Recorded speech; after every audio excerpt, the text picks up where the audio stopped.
Hello everyone, and welcome back. In today's video, we're exploring the fascinating life of Queen Noor, born Lisa Najeeb Halaby in Washington, D.C., and later becoming one of the most influential figures in Jordan. Her childhood, shaped by a family deeply committed to public service, set the stage for a remarkable journey that would lead her halfway around the world. From her early years in diverse schools to her groundbreaking experience at Princeton, we're about to discover how her unique upbringing paved the way for a life devoted to philanthropy, cultural preservation, and international diplomacy. Childhood and family. Queen Noor, originally named Lisa Najeeb Halaby, was born on August 23, 1951, in Washington, D.C., into a family that placed great value on education, accomplishment, and public service. Her father, Najeeb Halaby, was an American of Syrian and Lebanese descent who built a remarkable career in both government and aviation. Before becoming CEO of Pan American World Airways, he served in various high-level positions in the U.S. government, including as administrator of the Federal Aviation Administration under President John F. Kennedy. Beyond his public roles, he was also a naval test pilot, which introduced Lisa to the idea of commitment and responsibility at an early age. Her mother, Doris Karlquist, was of Swedish-American heritage, and together they raised their three children, Lisa, Christian, and Alexa, in an environment where international perspectives and cultural awareness were deeply valued. Because of her father's professional demands, Lisa and her family moved frequently, which exposed her to diverse educational settings across different states. She spent part of her early school years in New York and California, later attending the National Cathedral School in Washington, D.C. During her adolescence, she was enrolled at the Chapin School in New York City, an elite all-girls institution. Although it offered a rigorous curriculum, Lisa felt constrained by its conservative atmosphere and successfully lobbied her parents to allow her to transfer to Concord Academy in Massachusetts, which had a more open-minded approach to learning. This decision reflected not only her independent spirit but also her determination to shape her own path, qualities that would continue to define her later life. Throughout her formative years, Lisa developed interests that combined intellectual curiosity with a growing sense of global awareness. Even as a teenager, she was known for her adaptability, having learned how to forge new friendships and thrive socially despite frequent relocations. She was protective of her younger siblings, Christian and Alexa, and often took on a guiding role within the family. This strong sense of responsibility, along with her father's emphasis on education, undoubtedly influenced her choice to attend Princeton University, one of the most prestigious institutions in the United States. In 1969, Princeton began admitting women undergraduates for the first time in its history, and Lisa was among those who entered during this groundbreaking shift. She immersed herself in campus life and joined Princeton's first women's ice hockey team, demonstrating her willingness to embrace new experiences and challenge existing norms. Her academic focus in architecture and urban planning reflected a desire to understand and improve the environments people inhabit, an outlook inspired in part by her global upbringing and diverse educational background. When she graduated in 1974, Lisa took with her not just a bachelor's degree but also the social and intellectual confidence that came from a childhood spent in many places and a university life in the midst of historic change. That combination of family influence, global perspective, and personal determination shaped the young woman who would later become Queen Noor of Jordan. Career. After completing her degree at Princeton, Lisa spent several months in Australia, where she gained hands-on experience in urban planning and began to develop a broader perspective on how design and infrastructure could shape communities. Her growing fascination with the cultural and historical richness of the Middle East led her to Iran in 1975, where she joined the British architecture and planning firm Llewellyn Davies. There, she took part in designing a model capital city center in Tehran, an ambitious urban development project that involved balancing modern architectural principles with the local context. This experience deepened her appreciation for the region's complex cultural fabric and underscored the importance of thoughtful, inclusive approaches to city planning. Her decision to visit her father in Jordan, where he was attending a Royal Jordanian Airlines ceremony, unexpectedly propelled her into a new chapter of her life. Although she initially traveled there to spend time with family, her presence at the event introduced her to King Hussein. In the years that followed, as she grew more familiar with Jordan and immersed herself in the country's culture, she began to envision ways in which her professional background and global outlook could be put to use beyond the realm of architecture. After her marriage to King Hussein, she took on the title Noor al-Hussein and embarked on a series of initiatives aimed at strengthening Jordan's cultural, educational, and social development. Drawing on her training in urban planning, she championed projects that highlighted the connection between community infrastructure and quality of life. She helped establish several programs designed to empower underserved populations, particularly women and children, and became known for her hands-on approach, frequently visiting local communities to understand their needs. Her commitment to cultural preservation led to the development of festivals that showcased Jordan's artistic heritage, while her interest in educational reform drove the creation of schools that offered advanced curricula and scholarship opportunities for talented but disadvantaged students. Over time, her role extended to the international stage. She became a vital bridge between Jordan and various global organizations, promoting dialogue on issues such as environmental sustainability, women's rights, and access to education. Her architectural sensibility and collaborative style influenced how she approached these causes, focusing not just on immediate relief but also on the long-term design of programs that could be sustainable and transformative. Through her foundation work, she encouraged local artisans, supported microfinance initiatives, and advocated for youth leadership development, all of which reflected her belief that inclusive, community-driven efforts have the power to reshape entire societies. Even after the passing of King Hussein, she continued her commitment to promoting cross-cultural understanding and expanding educational opportunities. Her experiences in Australia and Iran, combined with her formative years in the United States, helped shape an outlook that transcended national boundaries. This perspective proved invaluable as she worked with international partners to address broader humanitarian and development challenges in the Middle East. Whether participating in environmental campaigns, founding or supporting charities, or speaking on global platforms, she demonstrated that her early professional foundation in urban planning and her exposure to diverse cultures had equipped her to lead, innovate, and advocate on a wide array of fronts. Marriage. King Hussein and Lisa Halaby first met in a period marked by both personal and national grief, as the sudden death of his third wife, Queen Alia, in 1977 had left the Jordanian royal family in mourning. Despite this somber backdrop, their encounters gradually became more frequent once Lisa, drawn by a growing interest in Jordan and the region, began working on a design project for Royal Jordanian Airlines. The professional nature of their initial meetings soon gave way to a genuine friendship, and King Hussein's well-known charisma and love of adventure became evident in the way he introduced Lisa to new experiences, most memorably taking her on motorcycle rides around Amman. For Lisa, who came from an American background with an academic upbringing and a father prominent in U.S. aviation and government circles, this was not only a cultural shift but also a very personal one, as she found herself caring deeply for a man who was 16 years older and already had a large family.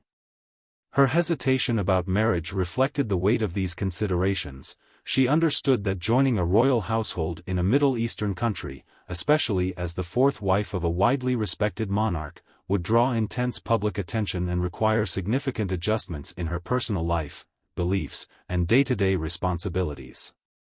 King Hussein's position as both a political leader and a father of 8 added further complexity. Nevertheless, Lisa's rapport with the king deepened as she spent more time in Jordan and grew familiar with its traditions. Over the course of several months in early 1978, any lingering doubts she had began to subside, replaced by conviction that she and Hussein had formed a meaningful partnership built on genuine affection and mutual respect. Their engagement was announced quietly, in part because the royal family was still sensitive to the loss of Queen Alia the previous year. Yet the private and subdued nature of the betrothal did not diminish its significance. The wedding itself took place on June 15, 1978, at Zahran Palace in Amman, a venue traditionally used for royal ceremonies. It was a traditional Islamic ceremony that honored local customs while also acknowledging Lisa's Western roots. Before the wedding, she had already taken the momentous step of renouncing her U.S. citizenship and converting to Islam, choosing a new name, Noor al-Hussein, which translates to Light of Hussein. These decisions underscored her willingness to integrate fully into Jordanian life and symbolize her commitment to her new role as queen. On a personal level, the marriage represented more than a union of two individuals. For King Hussein's children, especially those who were still young, it meant welcoming a stepmother from a different cultural background. For Jordanians, it meant adjusting to a queen who embodied a blend of Middle Eastern heritage and American upbringing. In the early years, many were curious about this new queen's ability to adapt to palace protocols and Jordanian traditions, especially given her modern, independent streak. She initially faced some skepticism from members of the public who doubted that a Western-educated woman could seamlessly take on the responsibilities associated with her position. However, she worked diligently to prove otherwise, devoting herself to learning the Arabic language more fluently, attending local events, and showing compassion in her public engagements. Her close bond with King Hussein also helped strengthen her standing, as the public witnessed how she provided emotional support to him after the loss of Queen Alia. The king, in turn, showed unwavering confidence in her abilities, often praising her intelligence and dedication. Over time, many Jordanians came to see her as a unifying figure, someone who could bridge cultural gaps and bring international awareness to the kingdom's efforts in areas like education, cultural preservation, and social welfare. The royal household began to reflect this sense of openness as well, hosting a variety of guests and dignitaries from around the globe, which allowed Queen Noor to exercise her wide-ranging skills in diplomacy and cross-cultural communication. Royal duties. Queen Noor's background in architecture and urban planning, combined with her international upbringing, fueled a deep sense of responsibility that she carried into her role as Queen of Jordan. Drawing on her education and her understanding of global issues, she quickly recognized the value of cultural preservation and community development. Early in her tenure, she established the Jarash Festival, a now-renowned annual celebration of Jordanian and Arab arts and heritage, set against the ancient ruins of Jarash. By bringing international attention to Jordan's cultural riches, she aimed to foster national pride while also promoting tourism and intercultural exchange. Her focus on education was equally significant. She founded the Jubilee School, which offered scholarships to students from underprivileged backgrounds. Her goal was to empower talented youth who might otherwise lack access to top-quality instruction, enabling them to develop leadership skills and return to their local communities as innovators and role models. This educational vision extended beyond the classroom through extracurricular programs and mentorship initiatives, reflecting her belief that nurturing young minds was vital for Jordan's long-term social and economic growth. Believing in the importance of women's contributions to society, she created the Noor al-Hussein Foundation to help support female entrepreneurs and artisans by providing them with financial assistance and technical guidance. This effort contributed to wider national campaigns to encourage women's economic participation, particularly in handicrafts and small enterprises. By promoting skills training and microfinance opportunities, she hoped to foster self-sufficiency and bolster local economies, especially in rural areas where job prospects were limited. Beyond domestic affairs, Queen Noor adopted a diplomatic role that proved crucial during times of geopolitical tension.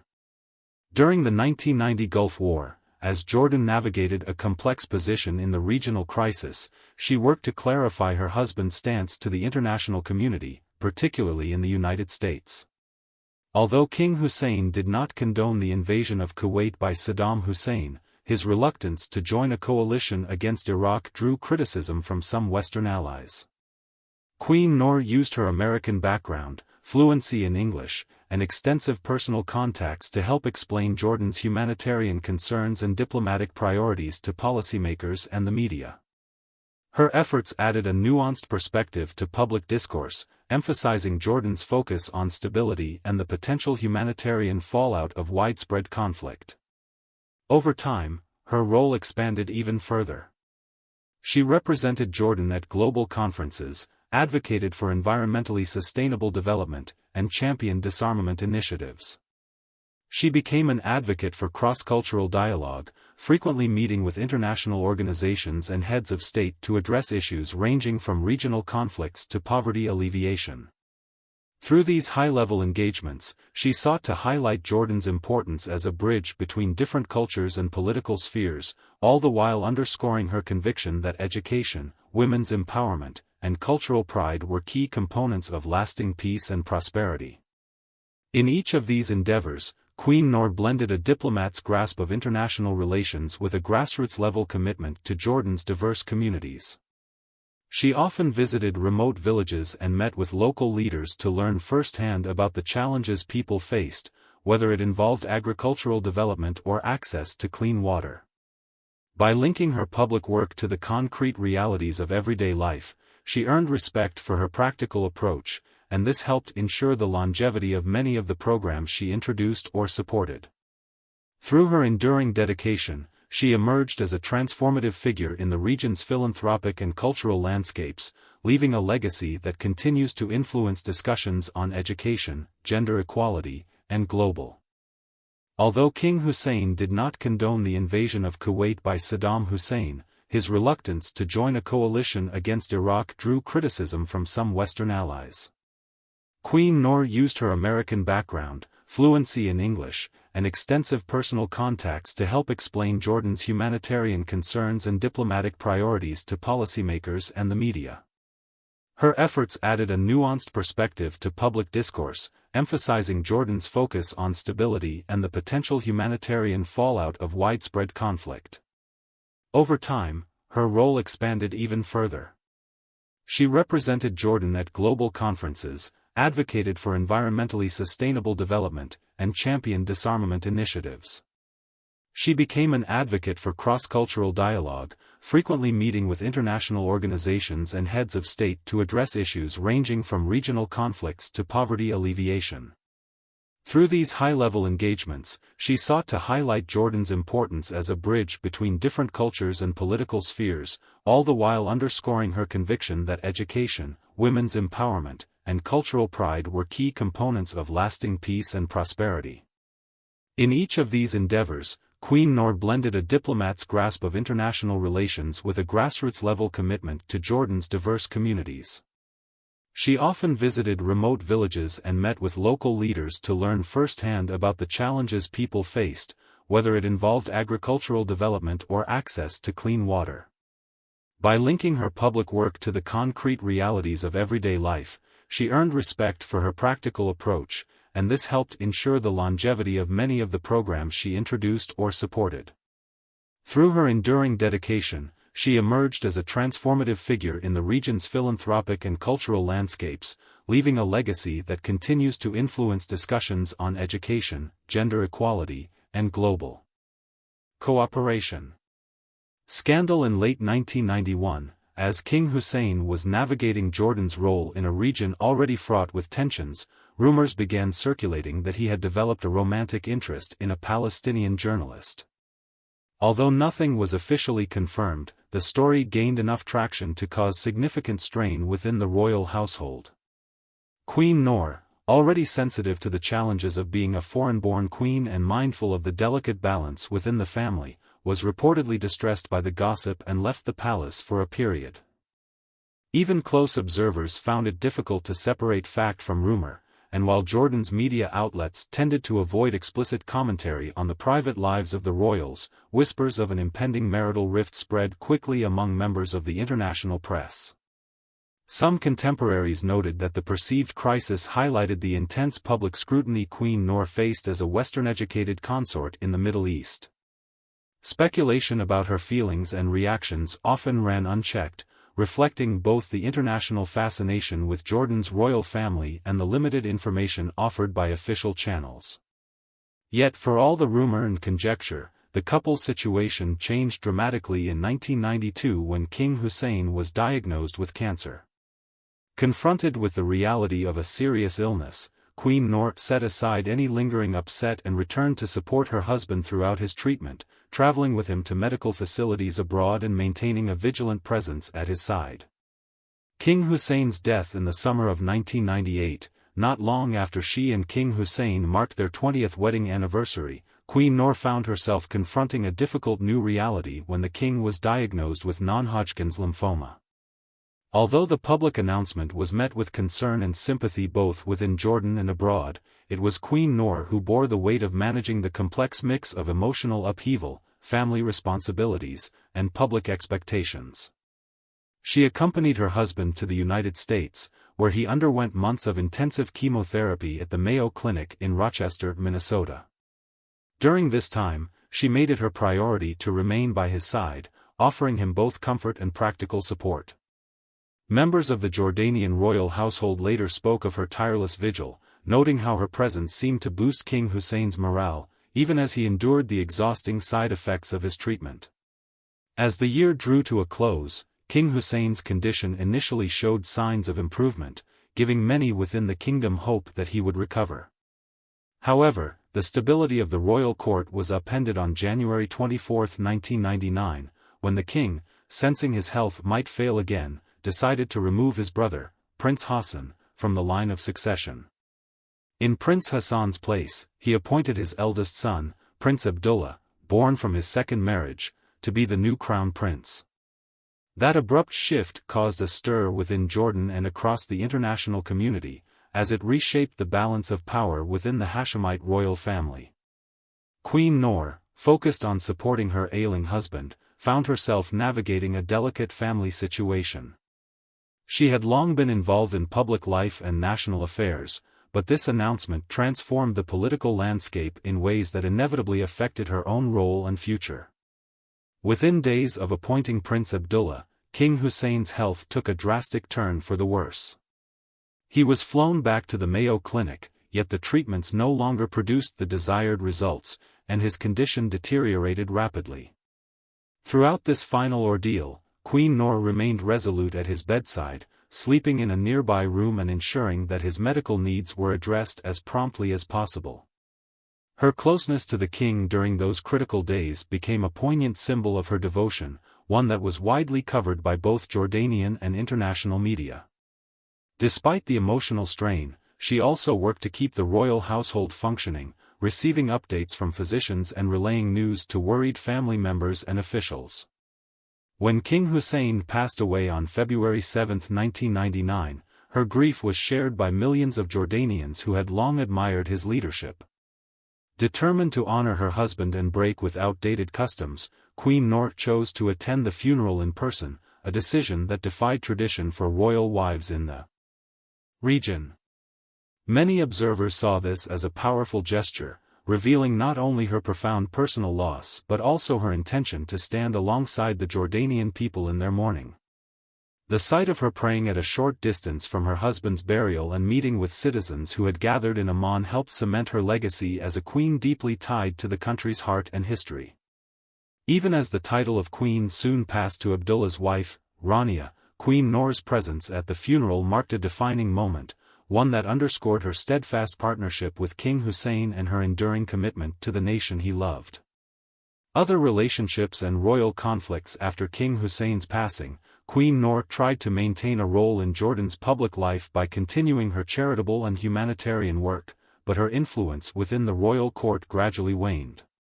As King Abdullah II established his own reign, he began to shape the royal family's direction according to his vision, leading to changes that diminished the positions of those once closely associated with his late father's era. Although Queen Noor was initially able to continue several of her foundations and philanthropic efforts, her presence at court events became less frequent, and she found herself increasingly on the periphery of Jordanian royal affairs. Her relationship with the new king remained cordial in public, but it was soon tested by the question of succession. Hamzah, her eldest son with King Hussein, had been named crown prince according to the late king's wishes, yet in 2004, King Abdullah II stripped Hamzah of that title, stating that his half-brother's role required different responsibilities and freedoms. This decision signaled a clearer break from the past and foreshadowed later divisions within the family. In 2009, Abdullah further solidified his line of succession by appointing his own son, Prince Hussein, as the new crown prince, effectively removing Queen Noor's branch of the family from direct succession. Over time, Queen Noor devoted more attention to her global advocacy work and spent considerable periods outside Jordan. However, tensions within the royal family erupted publicly in April 2021, when Jordanian authorities accused Prince Hamzah of conspiring to undermine national security. The prince was placed under house arrest, prompting outrage from Queen Noor, who denounced the allegations on social media as malicious falsehoods aimed at damaging her son's reputation. Her pointed criticism of King Abdullah's handling of the incident underscored the rift between her and the current monarch, which had been quietly simmering for years. Present day, in the years since her departure from Jordan, Queen Noor has built a life that spans both the United Kingdom and the United States, embracing a global platform to advocate for the causes she holds dear. Though her day-to-day schedule no longer revolves around royal duties, she remains deeply committed to philanthropic and humanitarian work, channeling her experience and influence into initiatives that address women's education, environmental conservation, and nuclear disarmament. She has lent her voice to international discussions on water security and ocean health, highlighting how environmental challenges intersect with social issues in regions like the Middle East. Her role as President Emeritus of the United World Colleges movement exemplifies her dedication to fostering cross-cultural understanding through education. She continues to champion the King Hussein Foundation and its offshoots, where she advocates for community-based development and programs designed to uplift disadvantaged groups. Over the years, she has also collaborated with organizations promoting peace and conflict resolution, drawing on her personal background in diplomacy and royal service to bridge dialogues across different cultures. Despite her physical distance from Jordan, she maintains an emotional connection to the country, particularly through her children. In 2020, she attended the wedding of her youngest daughter, Princess Raya, a personal milestone that reminded many of her enduring familial role. That same year, after the passing of Queen Elizabeth II, she spoke publicly to offer her condolences, reflecting on the late monarch's global influence and the warm rapport Queen Elizabeth had shared with Jordan over the decades. These moments in the public eye illustrate how Queen Noor remains a figure of international interest, her appearances and statements resonating with people in Jordan and beyond. While her relationship with the current Jordanian royal family has become increasingly distant, her conviction regarding Prince Hamzah's potential role in Jordan's future has not waned. She has spoken forthrightly about his situation, challenging official narratives that cast him in opposition to King Abdullah II. Her determination to see him exonerated and restored to a place of respect underscores the deep loyalty she retains to her late husband's lineage. Living largely in the United Kingdom and the United States has given her the freedom to voice these concerns without the constraints she might have faced within Jordan, allowing her to continue advocating for her son even as she pursues her broader initiatives on the global stage.